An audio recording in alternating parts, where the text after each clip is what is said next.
Agora, por falar em arbitragem, ô Pascoal, nós teremos quarta-feira. Quarta-feira. Amanhã é dia de São Paulo e Flamengo, Flamengo e São Paulo, no Morumbi, valendo a classificação, né? Daqui a pouco a gente vai falar aí, parece que Gabigol confirmado não joga, Thiago Maia tá fora esse ano, não joga mais também. Mas, ô Pascoal, a guerra de bastidores já deu errado, né? Porque o Flamengo queria que mudasse a arbitragem, a CBF ontem que falou, nananina não. Só o São Paulo, o único clube que teve esse benefício de ir lá e pedir para trocar e trocou foi o São Paulo. E depois, no jogo posterior, né, o jogo do São Paulo contra o Grêmio, foi aquela tragédia da arbitragem que a gente viu, né? O Rodolfo Toschi apitando aquele jogo, né? E agora, o São Paulo não conseguiu, o Flamengo não conseguiu trocar o Wilton Pereira Sampaio. Lembra daquela frase do Marcos Braz, que ele falou, perdi minha carteira aqui no jogo. O jogo foi lá no Beira-Rio, lembra daquilo? Por conta de um pênalti não marcado, de jogadas confusas do Wilton Pereira Sampaio. Foi por isso que o Flamengo entrou com esse pedido na CBF. Ele não apitou bem aquele jogo, ele não está preparado, ele não está psicologicamente preparado para apitar um jogo dessa importância de Flamengo e São Paulo pela Copa do Brasil. Os argumentos do Flamengo. A CBF não levou nem em consideração. Diz que vai manter a escala, está mantido o Wilton Pereira Sampaio para apitar esse jogo. O Wilton Pereira Sampaio é um dos candidatos a ser indicado para a Copa do Mundo. Veja lá, ele é um dos candidatos a ser indicado para a Copa do Mundo. Mas está apitando desse jeito aí, né? O Flamengo não conseguiu fazer essa alteração. O Flamengo tem muitos problemas para montar o time, está com o Rogério Ceni acordando de madrugada, com insônia, arrumando o campo para treinar. Está cheio de problema lá o Flamengo. Mas tentou modificar a arbitragem do jogo e não conseguiu. Isso, na minha forma de entender, isso cria uma pressão ainda muito maior no árbitro. Porque é um ser humano. Foi como aconteceu com o Rodolfo Toschi naquela partida. Não foi o Rodolfo Toschi que apitou aquela partida, foi o Rodolfo Toschi que apitou o jogo do Botafogo. O jogo do São Paulo contra o Grêmio, vou lembrar o nome do árbitro já. O que aconteceu foi o seguinte: a pressão foi tão grande em cima do apitador, que ele não conseguiu apitar o jogo dele. Ele fez um monte de lambança, um monte de atrapalhada. E é isso que se teme para o jogo do São Paulo contra o Flamengo. Que o Wilton Pereira Sampaio, que é um cara correto, é um cara honesto, é um cara que tem um passado na arbitragem, entre pressionado psicologicamente para apitar o jogo. E aí as coisas podem não ocorrer da maneira que se espera, da maneira que tem que ocorrer para um árbitro de futebol trabalhar direito. O VAR já não ajuda.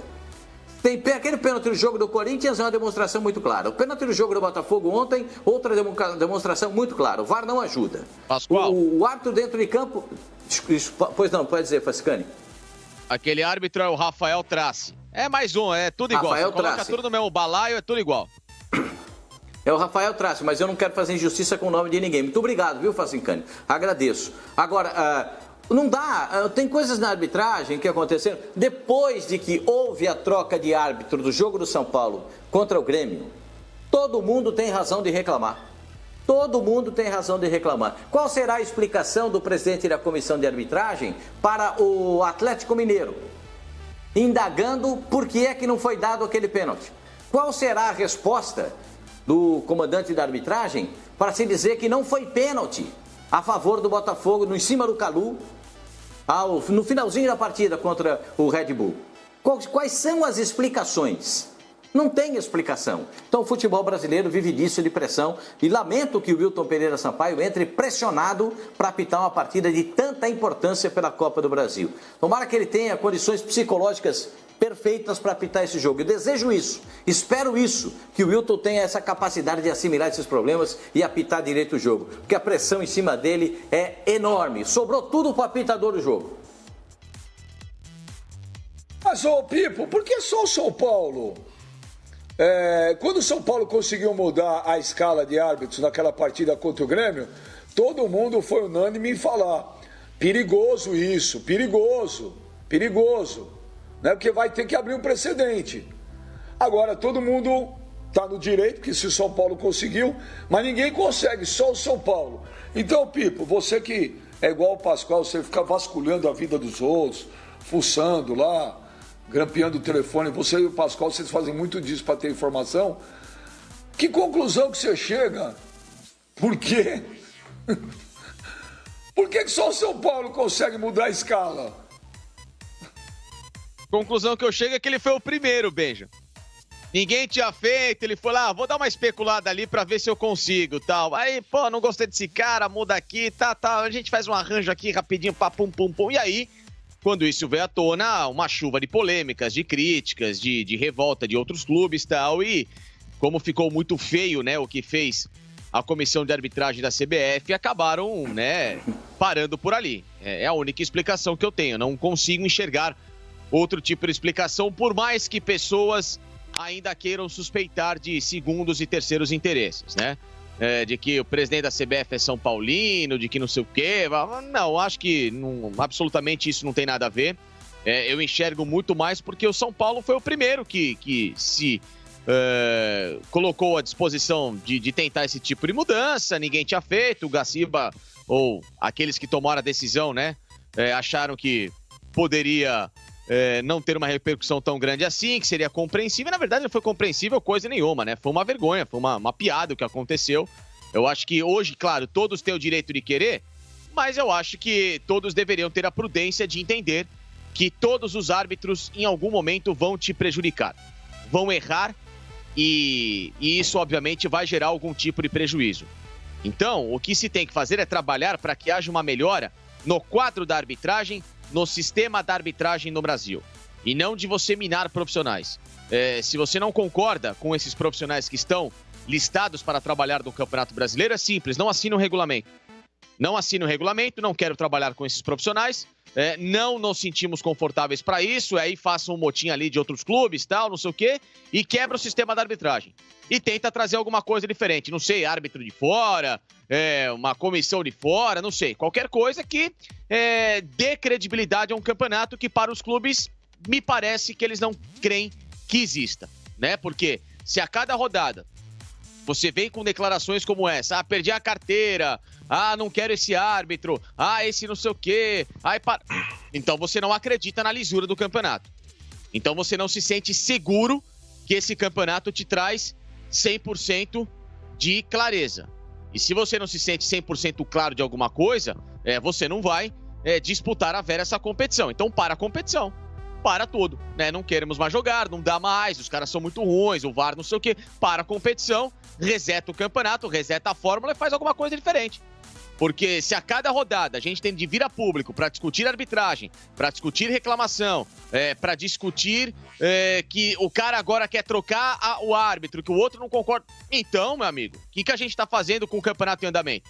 Né? Encerra o campeonato, muda a comissão de arbitragem, demite de cabo a rabo os responsáveis na CBF por esse tipo de editoria, e a gente tenta fazer do zero alguma coisa. Só isso, Benja. Porque o que não dá para entender mais é toda rodada as mesmas reclamações, sendo que a gente vê nos grandes países do mundo pouquíssimo isso acontecer. A gente tem visto mais recentemente um chororô na Espanha contra os pênaltis do Real Madrid, ou alguma arbitragem outra do Barcelona, mas ponto, coisa muito pontual, porque na Espanha também existe, para muita gente, um favorecimento excessivo para os dois clubes. Mas de resto, o mundo inteiro convive com isso, cara. É só aqui que a coisa não funciona.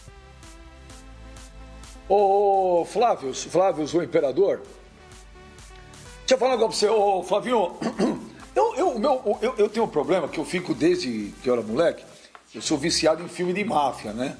Então eu fico assistindo filme de máfia, e aí a minha cabeça, ela sempre cria teorias da conspiração.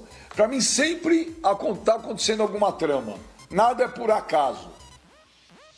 E aí, Flávio, deixa eu perguntar um negócio. O Gaciba foi aquele dia lá na televisão, foi lá na Sport TV, até que o Sormani ficou bravo pra caramba com o Gaciba, e admitiu um erro clamoroso naquele jogo São Paulo e Atlético Mineiro, lembra? Um gol legítimo do São Paulo.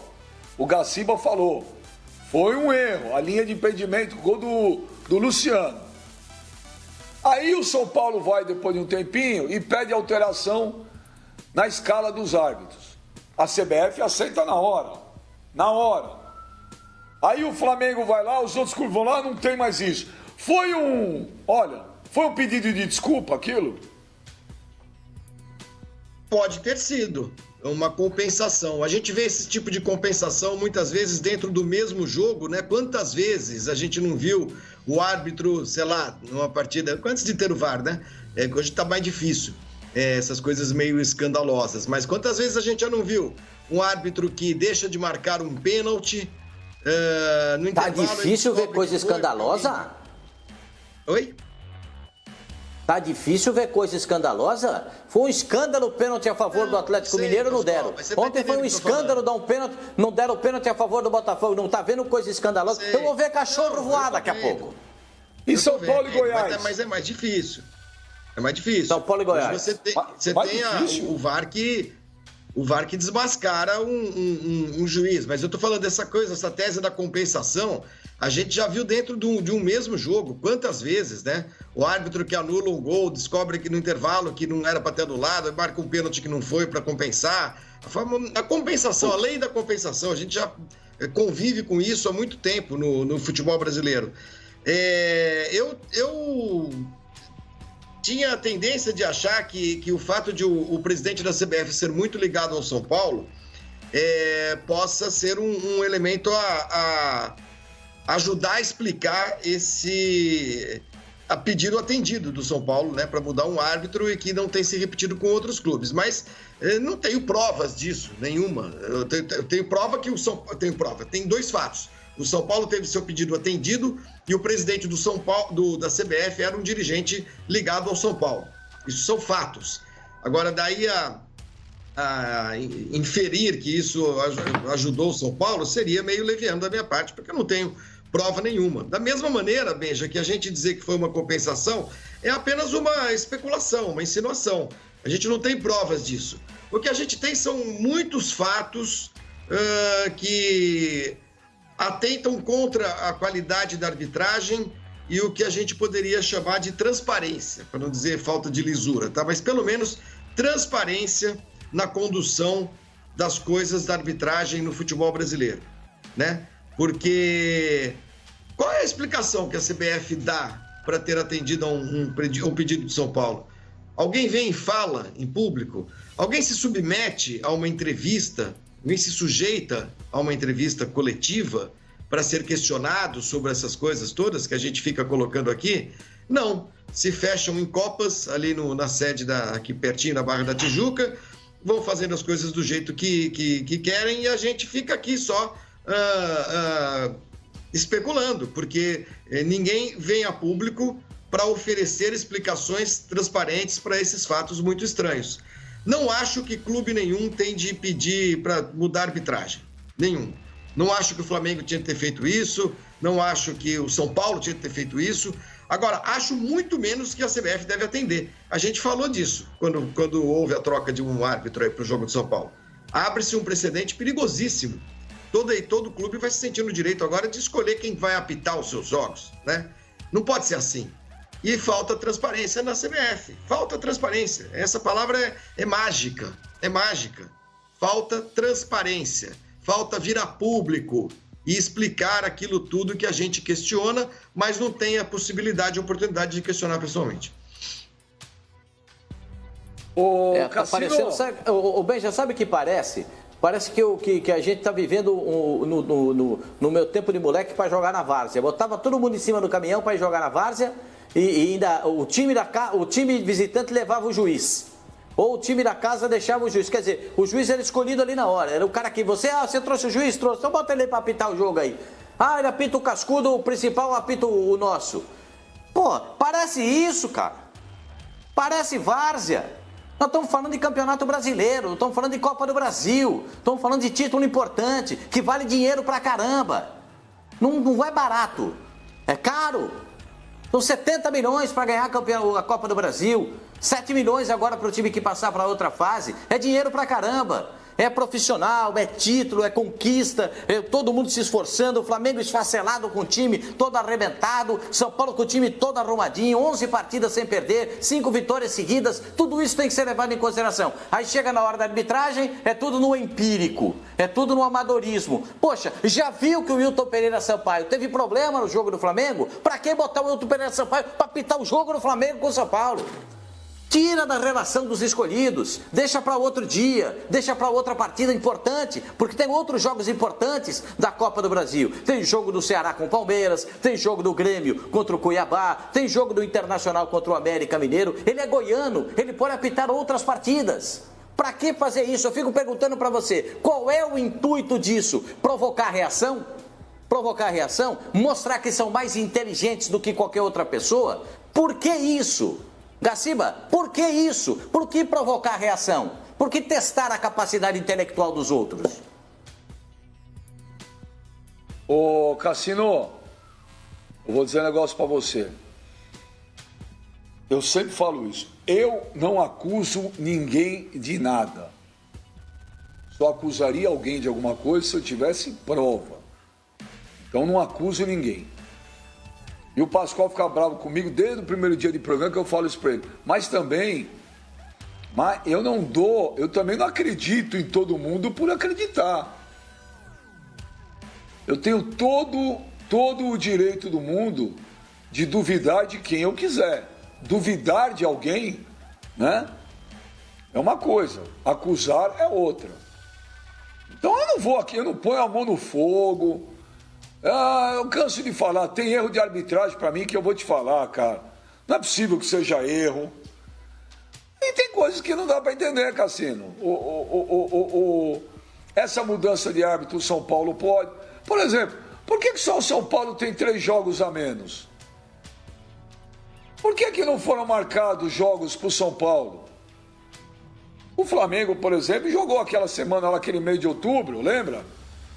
Que a gente até fez a maratona aqui, era terça, quinta e domingo. Terça, quinta e domingo. Não, jogou sábado, não? Terça, quinta e domingo.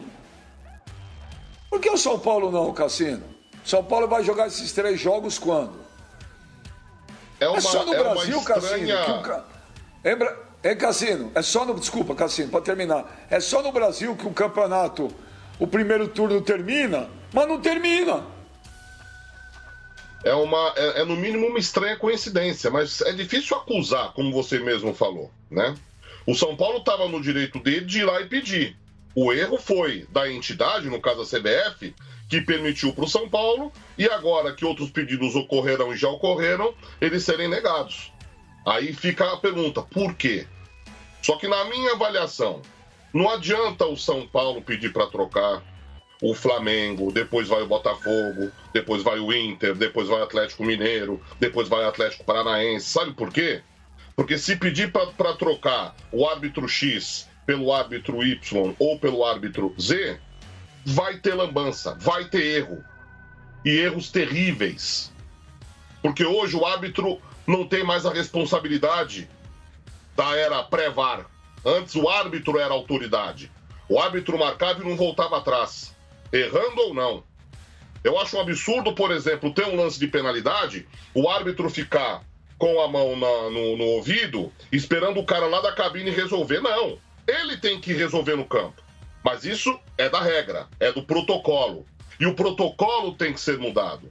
Seria muito mais interessante, isso que eu vou falar, eu sei que é utopia. Seria muito mais interessante os clubes da Série A, de repente até da Série B, se unirem, fazerem um manifesto, e em vez de se manifesta a International Board ou a FIFA para falar, olha, esses são os erros que o futebol brasileiro está... Esse é um erro, para mim, terrível. Isso não pode mais acontecer, por causa de uma linha pontilhada, a metade do ombro do cara está à frente, sendo que as pernas estão mais atrás, e aí o gol, o lance é invalidado. O jogador, ele tá na barreira, ele vai se proteger, a bola pega na mão dele, assim, ó, onde tá aqui minha mão, e o cara vai e marca pênalti. E outros lances que têm ocorrido. E o pior, no jogo A, a bola bate aqui no cara e é pênalti. No jogo B, a bola bate aqui no cara, o cara vai, olha e não é pênalti. Ou seja, falta critério, falta muita coisa para esse VAR, não só no Brasil, mas em todo o planeta, ser bem utilizado. Eu sou favorável à tecnologia, mas do jeito que está vergonhoso, está ridículo esse uso da tecnologia. Eu repito, muito mais interessante do que cada um ficar pensando no seu umbigo agora e ir na CBF pedir para mudar o árbitro, são os clubes se unirem. Isso não vai acontecer porque todo mundo só pensa no seu umbigo. E a FIFA fala, gente, vamos acertar essa porcaria, porque é caro, não é barato.